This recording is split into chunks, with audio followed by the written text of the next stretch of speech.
Captain on the bridge.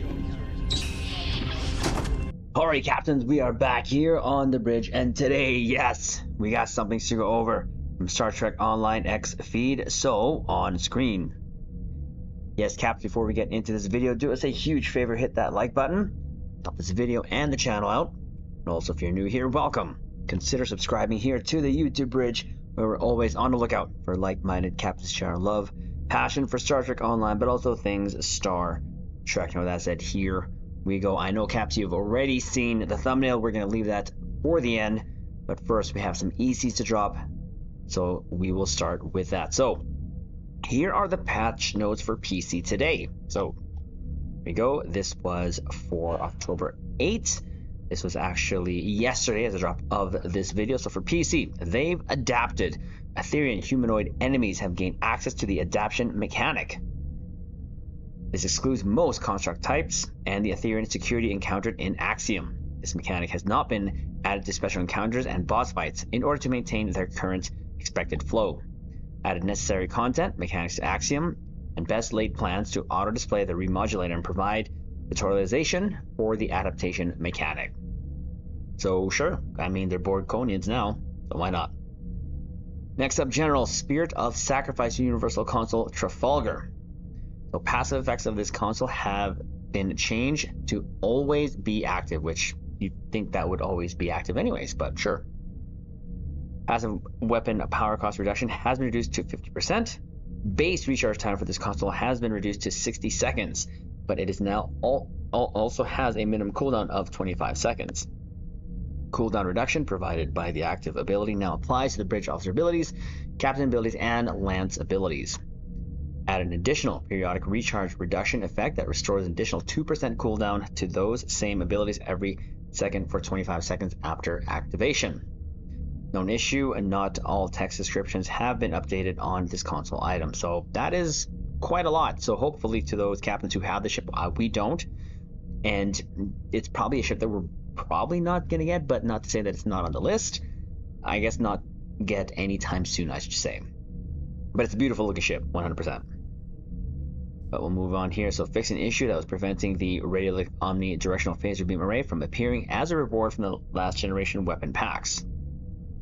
Fix an issue with the console universal Palvin crystal battery that was preventing it from properly reducing shared cooldowns on cannon firing modes.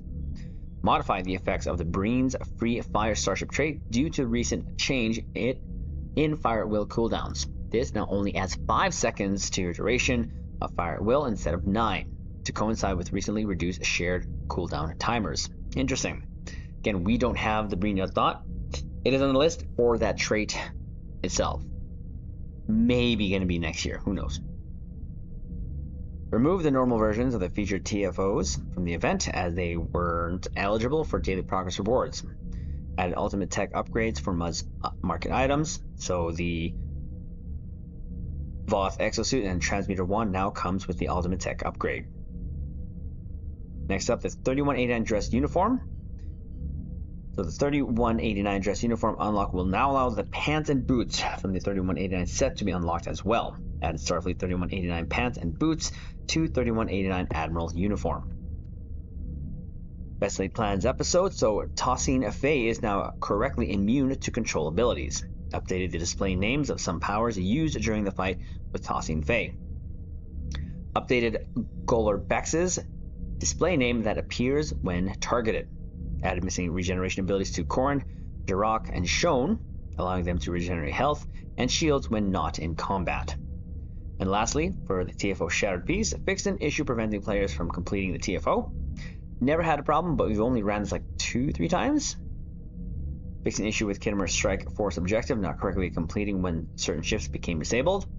Fixed an issue that caused players to be able to leave the TFO before receiving reward. So there you go. Again, never came across those, but those were the patch notes. It was only for the PC bridge, nothing for the console. Actually, that is it for the X feed. So, but what we're going to do now is head over to Stowe Reddit, to this post here by one of the devs, Pundus. So check this out, Caps. If you missed the latest 10 Forward Weekly, here's a little something that was shown off at the end. So unfortunately, Caps, I know we were recording the 10 Forwards here the past like 2 weeks ago, and before, but work has been pretty busy, so I apologize. We will try to do so again just so that you guys have a log here on the YouTube bridge, and we have a log of it here as well. But check this out. It is the Gladius. I believe this is the Gladius. It got the updated. Look at that beauty. So we'll just put that up there. So I'm not sure which one will be used as a thumbnail, but you've already seen it. She looks absolutely amazing. I actually did like this skin. That had a really unique look to it.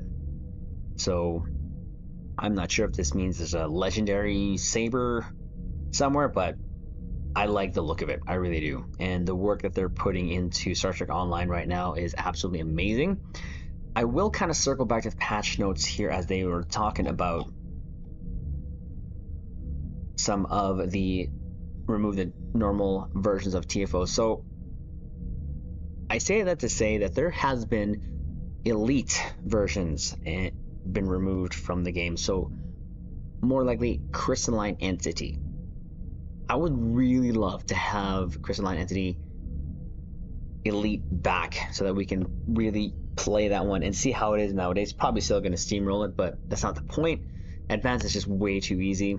Elite at least has a little bit sting to it, and whatever else has been missed. Like, there's so much things that have been taken out, and I feel that there's no reason to. So I'd like to take the opportunity to just maybe plead with Deca to just put those back. Again, no reasons why. It's not like they've reworked the TFOs. The advanced and normal versions of Crystalline Entity, for example, is still there. So, and then we still don't have advanced and elite versions of Operation Wolf. It's absolutely insane after all this time how long that TFO has been here in Stowe. It still doesn't have the elite and advanced versions. So again, they're doing a lot of work, doing a lot of great work. Hopefully it is on their list. But speaking of great work, again, Pundits, this looks absolutely amazing. We're probably going to use this one here as the thumbnail because it does look amazing. So that's it for the update for Star Trek Online. So Caps, do us a favor, hit that like button. Comment below and let us know what you think of the Gladius. I think this is the Gladius. Correct me if I'm wrong. And of course, if you're new here, consider subscribing to the YouTube bridge, and we'll leave it on this note. Live long and prosper.